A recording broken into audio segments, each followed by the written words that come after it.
Jadi di dalam 12 bulan ada bulan-bulan yang istimewa.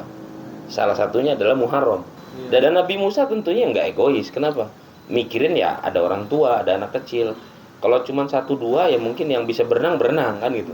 Ya, tapi kan yang nggak bisa berenang gimana? Ya. Ini mah kalau orang rumah denger lagi. Assalamualaikum warahmatullahi wabarakatuh. Balik lagi teman-teman di channel Ngabatur di acara ngopi santai. Malam hari ini formasinya beda lagi ya gitu ya. Kebetulan yang datang malam ini yang bisa abang saya. Abang saya yang bisa datang malam ini untuk nemenin pembahasan malam ini gitu. Dan pembahasan kita malam ini sebenarnya rada bersinggungan ya, rada tricky. Cuman kita bakal coba bedah satu-satu supaya nggak ada lagi mungkin miskonsepsi gitu antara konsep yang satu sama konsep yang lain gitu ya. Rencananya malam ini kita bakal coba bahas soal tahun baru Islam dan juga suroan atau malam satu suro gitu ya. Kebanyakan kan bilangnya malam satu suro gitu kan. Kayaknya langsung aja lah ya, nggak usah banyak basa-basi gitu ya. Langsung ke pertanyaan pertama nih, kayaknya Ustadz, kan kebanyakan di kalangan kita gitu banyak yang sudah menyamakan ya kalau namanya tahun baru Islam ya suroan gitu. Sebenarnya kalau dari dua hal ini dulu deh dasarnya, itu sama nggak sih sebenarnya, atau memang ya suroan ini tradisi atau tahun baru ini gimana gitu Ustaz? Jadi sebelumnya agak gimana gitu malam ini. Saya ngerasa dikeroyok.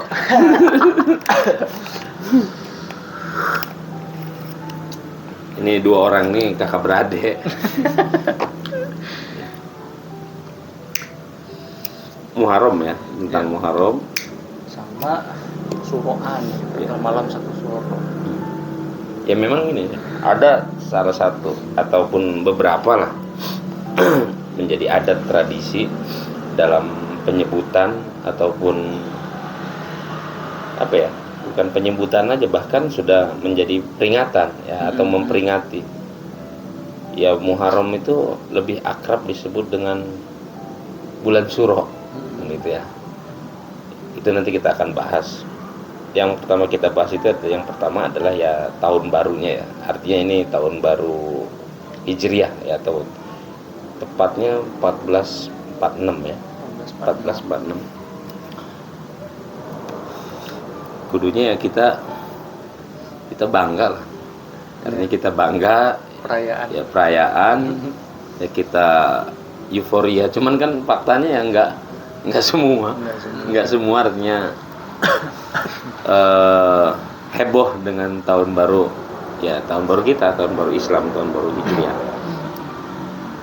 Kita kan hebohnya di tahun baru Masehi. Tahun baru Masehi. Dar. Iya. 3 hari lagi. Tahun barunya 3 hari lagi. Arengnya udah disiapin. Ready pokoknya. Iya. Tasan udah banyak. Bukan yang lebih repot lagi kalau tahun baru Masehi tadi. Yang nggak ada diadain. Lagi nggak ada duit, tapi dasar tahun barunya sehari atau 2 hari lagi, bahkan di malam misal di malam tahun baru adain pokoknya. Ada duit nggak ada duit, kayak ikan positif kudu beli kan gitu. Jagung kudu beli kan gitu, areng kudu beli. Tapi kalau untuk tahun baru Islam, jajal kita sokongan kalau nggak ribut. Padahal sokongan. Kalau tahun baru Masehi nggak perlu sokongan juga, nggak ada diadain. Ya itulah, memang udah realitanya begitu, mau diapain kan gitu. Cuman kita sedikit timbulkan kesadaran aja. Kita yang punya, kita yang merawat tahun baru Islam. Kalau bukan sekarang kapan lagi, kalau bukan kita ya siapa lagi kan gitu. Dan ini juga sejarahnya menarik ya. Sejarahnya menarik. Ya bahkan sempat ada bukan perdebatan ya, ada usul kita harus punya tahun baru. Ya umat-umat lain juga punya kan gitu.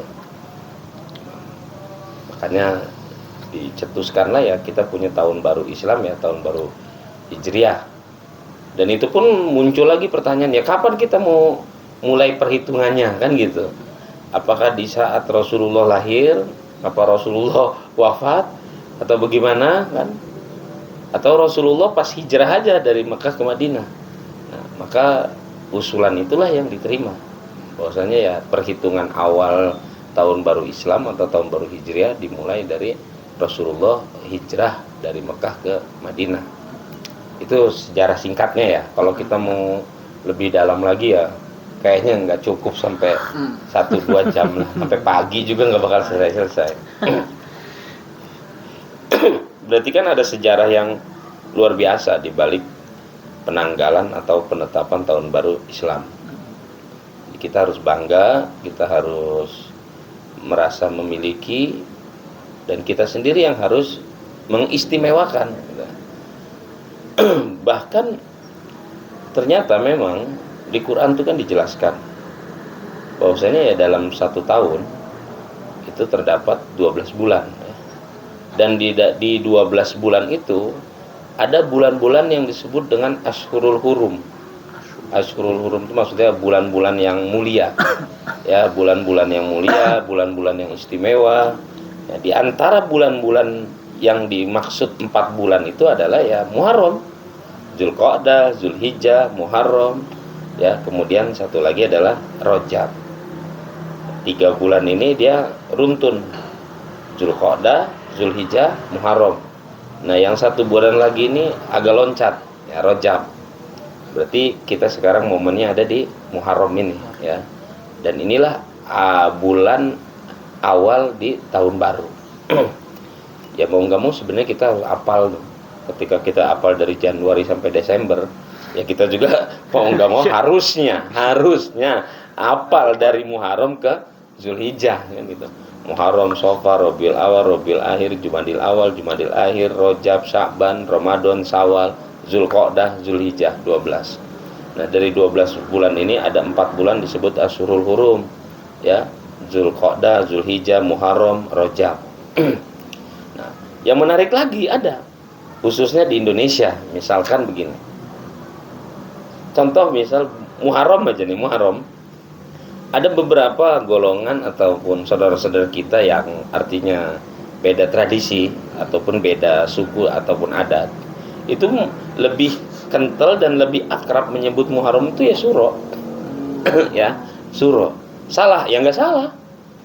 Ya, salah, dibilang salah ya nggak salah. Kenapa? Ya memang di Muharram itu ada tanggal yang memang istimewa. Ya, jadi di dalam 12 bulan ada bulan-bulan yang istimewa. Salah satunya adalah Muharram. Dan di bulan Muharram itu ada tanggal yang istimewa. Di mana? Ya tanggal 10.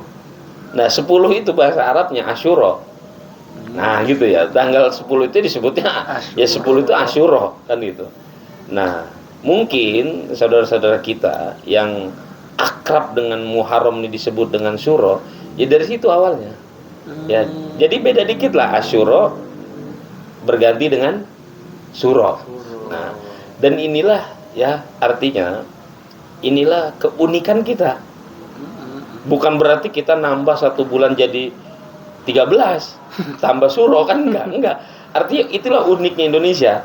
Mungkin di tempat yang lain ya itu aja lah bulan tuh ya dari Muharram sampai Zulhijjah ya.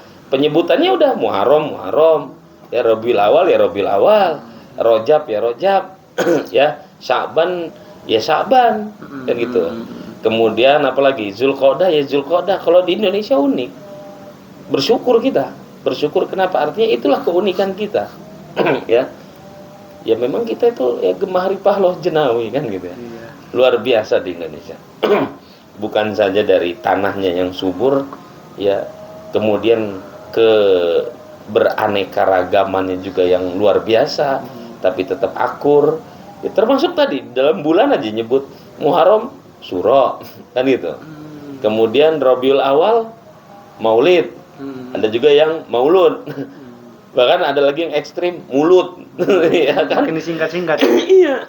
Berarti Ustaz sebenarnya nggak ada perbedaan dong sebenarnya ya dari apa keseluruhan ya. Berarti kan ya Syuro itu ya Muharram yang memperingati itu tadi kan tanggal 10. ya memperingati istilahnya memperingati tahun baru Islam itu sendiri kan Iya, intinya. benar. Tapi kan kebanyakan kalau sekarang tuh Ustaz ya. Ya mungkin aku terlalu banyak nonton film gitu ya Iya. teman-teman ya.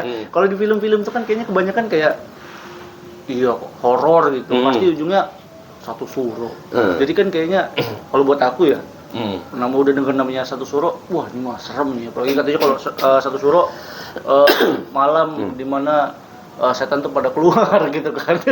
Dan memang identiknya pada saat ya dulu-dulu ya begitu ya. Ya mungkin sampai sekarang pun ada beberapa kawan-kawan kita atau saudara-saudara kita yang masih menganggap seperti itu ketika masuk bulan Muharram itu seolah-olah nuansanya nuansa mistis. Sampai film aja ada kan gitu ya. Kalau udah menjelang Muharram pasti nggak jauh-jauh filmnya apa? Malam Satu Syuro. Ya. Serem-serem. Nah ini yang mau kita rubah mindset ya sehingga kita itu mengenalkan ke halayak umum dan mengakrabkan bahwasanya Muharram itu bukan bulan yang menyeramkan. Ya, justru Muharram itu kita buat ya inilah bulan yang happy, menyenangkan, yang penuh dengan keistimewaan, ya, yang penuh dengan kebahagiaan. Ya gimana nggak istimewa, gimana nggak bahagia? Satu, ya memang tahun baru dan perhitungan awal bulannya adalah Muharram. Ya mau nggak mau harus happy dong kan gitu. Ketika kita senang masuk Januari di tahun baru Masehi, masa kita nggak senang masuk Muharram di tahun baru Hijriah atau tahun baru Islam? Itu. Yang kedua, ya kita harus mengubah mindset misteri ataupun mistis ini dengan mindset ya penuh dengan keceriaan dan keistimewaan. Tanggal 10 misalkan yang tadi ada kaitan dengan 10 itu bahasa Arabnya adalah Asyura ya. Nah, atau tanggal ke-10. Nah, dan secara bukan kebetulan ya, memang secara historisnya di tanggal 10 itu ya memang ada 10 kejadian ya. Kalau yang saya tukil di dalam kitab Nihayatuz Zen itu ya, karangan Syekh Nawawi Al-Bantani, di tanggal 10 Muharram ya memang berhubungan dengan 10 kejadian yang terjadi di tanggal 10. Jadi gitu. Pas tuh. Tanggal 10 Muharram ada 10 kejadian yang istimewa, yang menakjubkan ya. Di antaranya ya, salah satu di antaranya adalah awal mula diciptakan Nabi Adam. Kan itu. Nabi Adam itu kan diciptakan di tanggal 10. Kemudian Nabi Adam diusir tuh. Ya, singkat cerita Nabi Adam diterima taubatnya kapan? Ya tanggal 10 juga. Nah, gitu ya. Jadi 10 10 10 10. Tapi ya mudah-mudahan jangan sampai meleset, jangan mentang-mentang 10 ini berarti keramat nih. Cocok ini. Bikin hari-hari gede. Cocok ini kayaknya kan gitu ya. Artinya jangan dibawa ke ranah-ranah negatif ya.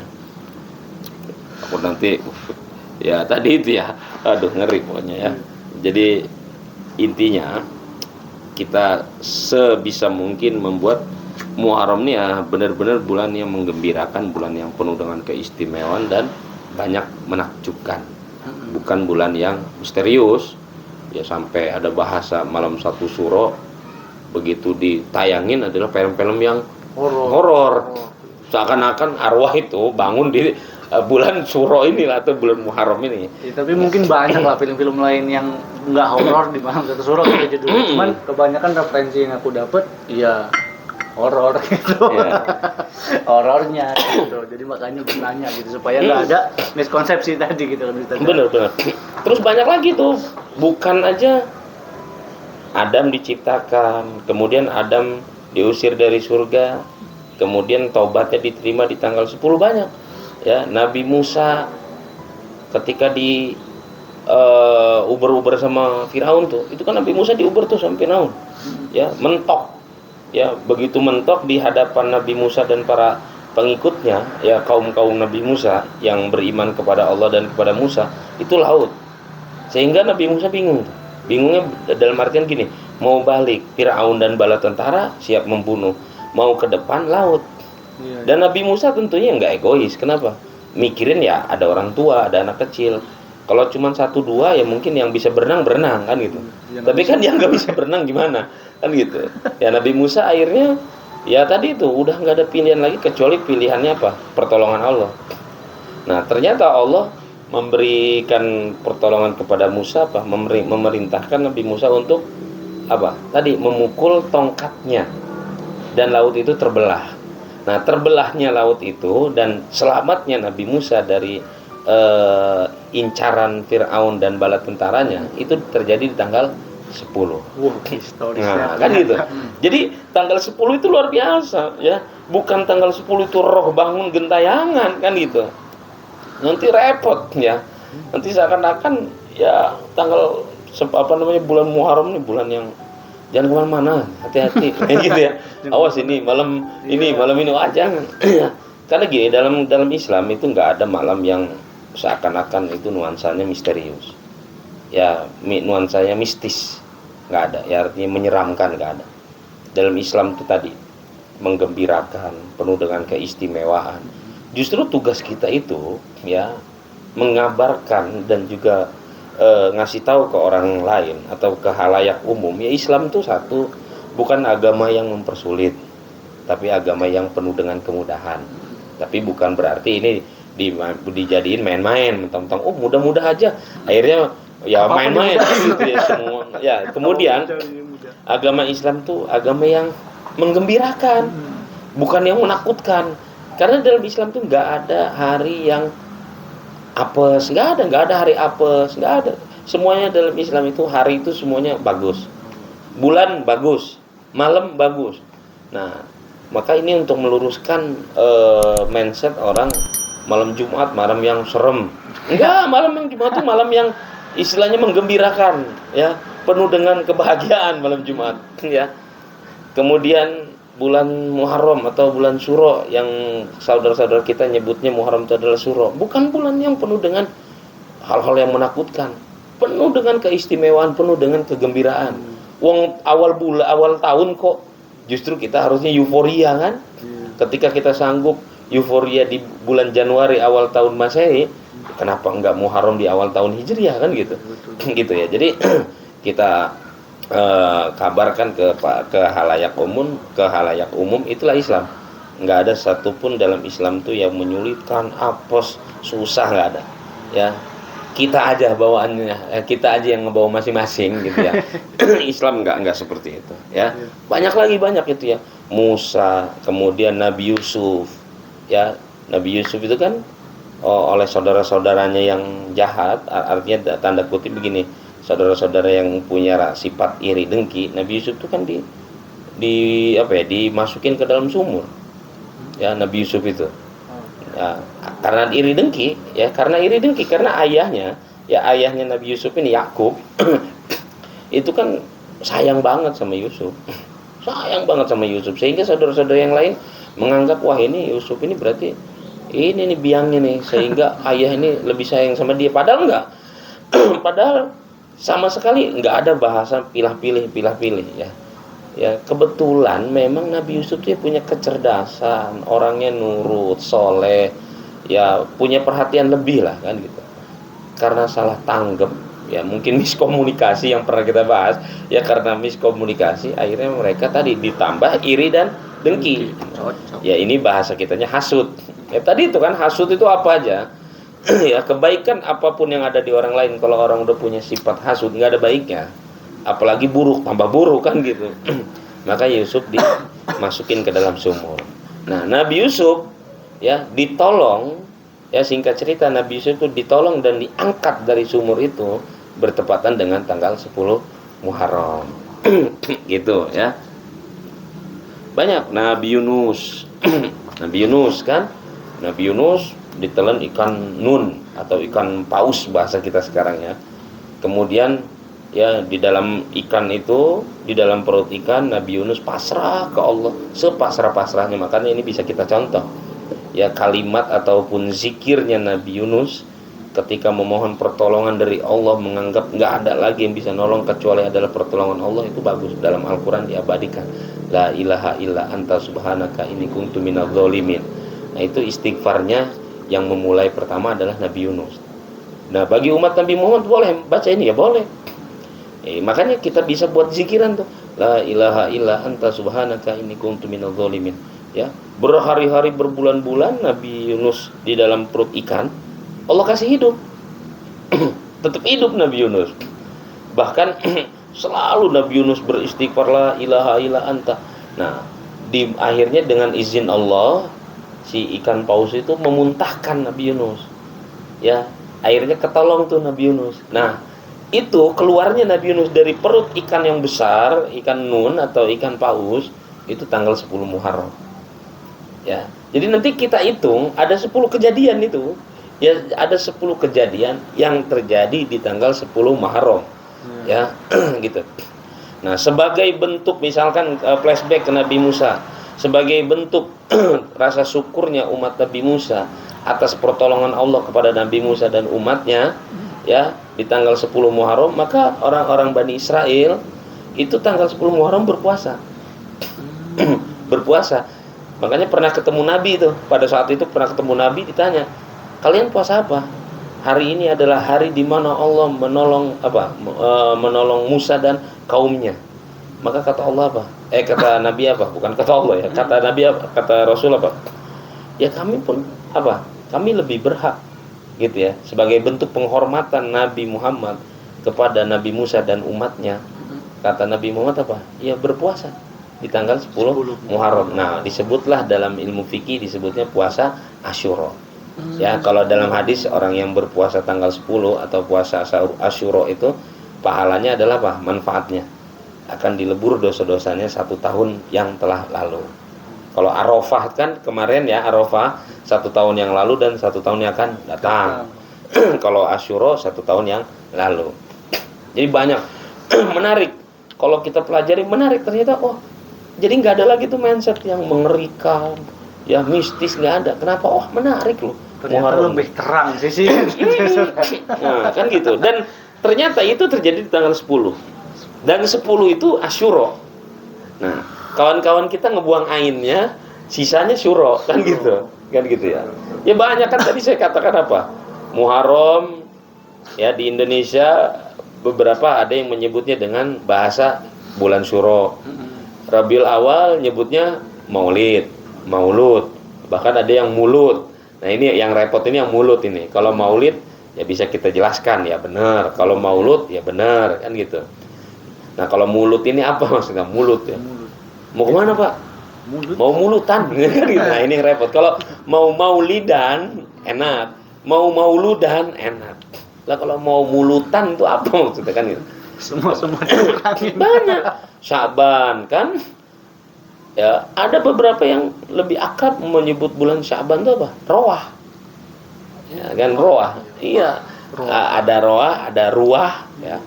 Intinya adalah tadi, ya. Ternyata setelah diteliti selain ini hanya sekedar penyebutan, ternyata memang ada nilai filosofinya. Ya, apa nilai filosofinya? Roah itu bahasa kitanya kan roah. Roah itu kan roh. Ya, ruh, ya, roah kan gitu. Nah ternyata memang di bulan Sya'ban itu identik orang-orang Indonesia itu khususnya ya itu kalau sudah menjelang Ramadan berarti kan Sya'ban itu kan sebulan lagi Ramadan, detik-detiknya ya, detik-detik akhir Ramadan itu lihatlah dimanapun ya kita tidak mengkelas-kelaskan ya, artinya ini kita lagi bicara umum saja. Artinya apa? Kalau udah yang namanya mendekati Ramadan itu macam-macam. Yang punya orang tuanya udah meninggal, mereka apa? Ziarah kubur. Ya, ada juga yang ngadain apa? Riungan. Kirim doa buat arwah-arwah atau buat roh-roh kan gitu. Nah, gitu. Nah, artinya ya kalau kita ambil nilai positifnya ya jangan bahasa kitanya jangan terlalu jauh seakan-akan wah ini benar, ini salah, ini benar. Enggak. Ya intinya adalah di bulan Roah atau bulan-bulan Sya'ban ketika ada kawan-kawan kita yang ngirim doa ataupun ziarah kubur, semata-mata niatnya adalah apa? Peduli, mendoakan, ya bukan yang namanya musyrik atau yang namanya nyembah kubur, minta ke kubur. Enggak, kita udah pinter semua. Saya yakin, ya hampir 100%, hampir 100% orang yang ziarah itu bukan nyembah kubur, bukan minta ke kubur, apa? Mendoakan yang ada di dalam kubur. Pasti itu. Karena kita sekarang udah cerdas. Kenapa? Lah mau minta orang dianya aja lagi butuh kan gitu. Ya kan gitu. Kita mah masih bisa gerak, mau minum masih bisa ngambil minum, mau makan masih bisa beli makan. Lah dia mau ngapain? Gak bisa apa-apa kan gitu. Makanya kita ziarah, peduli dengan roh ya. Karena kalau udah jasad ya otomatis lah, jasad nggak usah dipedulin lagi kan gitu. Karena urusannya tinggal roh. Nah gitu, kepedulian kita kepada roh-roh almarhum orang tua ataupun kakek, nenek dan yang sudah mendahului kita, nah itu adalah disebut dengan tadi roah. Ada juga yang nggak sempat ziarah tapi ngadain tahlilan, riungan, dan gitu. Intinya apa? Tadi peduli dengan ruh atau roh atau yang biasa kita tarik lagi nanti ke sini menyebutnya roah. Ya gitu. Jadi bulan Sya'ban akrab ya disebut dengan bulan roah ya tadi. Memang di bulan itulah hampir mayoritas orang-orang Indonesia ya yang ngirim Al-Fatihah buat roh, yang ziarah ngirim doa buat roh, nah gitu ya. Gitu. Jadi banyak lah ya. Jadi intinya kembali lagi ke Muharram ya, kita di balik atau di sisi lain ada penyebutan masalah Muharram disebut dengan Syuro, ya memang ada korelasinya. Ada korelasinya ya, kenapa ya tadi? Syuro itu adalah bahasa dari Asyuro. Asyuro itu artinya hari yang ke-10 ya. Ya, berarti di tanggal 10. Nah, ternyata memang di tanggal 10 itu adalah tanggal yang memang benar-benar istimewa di bulan Muharram. Ya tadi, karena memang ada 10 kejadian yang luar biasa.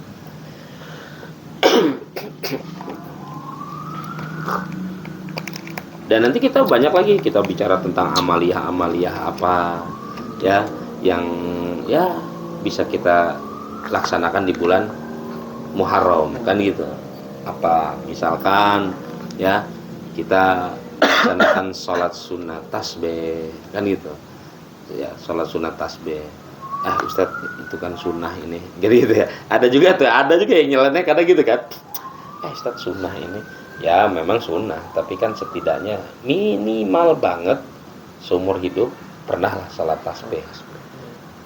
Naik lagi setahun sekali, naik lagi sebulan sekali, naik lagi seminggu sekali, naik lagi setiap hari kan gitu.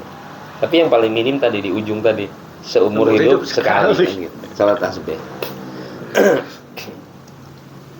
Ini ada sisi tanya jawab nggak ini? Ya ada. Kalau nanya ya. langsung. Sebelum ya teman-teman yang nanti bakal komen-komen ngejawab, saya ada pertanyaan sedikit. Iya. Memang kalau tamu begitu. Gue start. Ada beberapa pertanyaan sih, tapi yang mengenai kayak tadi apa kayak hari baik, bulan baik, semua baik. Cuman kadang terjadi di kehidupan sehari, terutama saya kayak waktu lagi olahraga gitu. Kayak yang ganjil nih misalkan. Wih, jangan pakai nomor 13 mah sial katanya gitu. Jadi pada gak ada yang mau pakai nomor 13. Tapi tuh buktinya kayak yang 10 tadi. Ya taunya banyak juga kayak pemain-pemain bola yang 10 bagus-bagus, cakep-cakep juga. Tapi yang banyak juga selain nomor 10 ya bagus juga. Jadi itu kayak cuman mindset aja, mitos aja tuh gimana itu? Ya memang ada yang seperti itu. Yang nggak usah jauh-jauh gini. Jangan pakai nomor ini kalau main bola atau main apa aja ya, pertandingan apa aja. Jangan pakai nomor ini. Beli baju ge. Nomor berapa bajunya? 15. Jangan 15. Foto, gitu. Yang foto. lebih parah lagi ada juga yang istilah kalau foto jangan tiga, pemali gitu ya. Ya. Nah, ini juga kita juga harus meluruskan dari awal, yaitu bahasa pemali ya. Pemali itu kan bukan termasuk salah satu hukum ya. Kan hukum kita itu kan sunnah, makruh ya, haram, wajib, mubah kan gitu ya. Nanti ditambah lagi ya, wajib juga ada yang namanya wajib kifayah, wajib ain, sunnah juga ada sunnah muakkad, ghair muakkad kan gitu. Makruh tahrim ya, kemudian ada lagi makruh tanzih kan gitu. Jadi pada dasarnya hukum itu kan makruh, sunnah, haram, wajib, mubah. Nah kalau umpama pemali masuk jadi 6 jadi. Ya kan gitu. Kalau umpama orang dan yang lebih repotnya lagi, orang kita ini kadang-kala lebih takut dengan pemali daripada dengan haram. Jambut tempat pamali, mabuk jojong. mabok mang, ya gimana gitu. Tapi yang namanya kalau umpama lewat kuburan takut bener kan gitu. Sampai permisi. Pemali ya gitu. Bung Tamung kan gitu. Takut bener kan ya. Kalau nggak Bung Tamung pemali pakai baju kebalik. Jangan pakai baju kebalik. Kenapa pemali kan gitu. Coba bayangin orang sholat maghrib taruhlah. Ya sholat maghrib kan alhamdulillah berarti dia sholat. Tapi ternyata dia sholat dalam keadaan bajunya kebalik. Tetap sah nggak? Sah nggak? Orang sah kan? Sah. Tapi kenapa orang mempermasalahkan gini? Hei, sholat bajunya kebalik. Nah, seakan-akan fokus itu di bajunya daripada di sholat kan gitu ya. Kan gitu. Ya, bajunya itu jangan kebalik, pemalik kan gitu ya. Kayaknya repot juga sih kalau orang sekarang ya lebih takut sama pemalik kan gitu. Dan lebih apa ya? Lebih mengutamakan dari sononya daripada kata Nabi, kata Allah, kata ulama kan gitu ya. Ini repot ya. Jangan begitu. Di dalam Al-Qur'an ada, di dalam hadis ada, keterangan ulama ada, menurut ini, menurut itu ada, keterangan orang-orang alim ada. Oh ini dari sononya.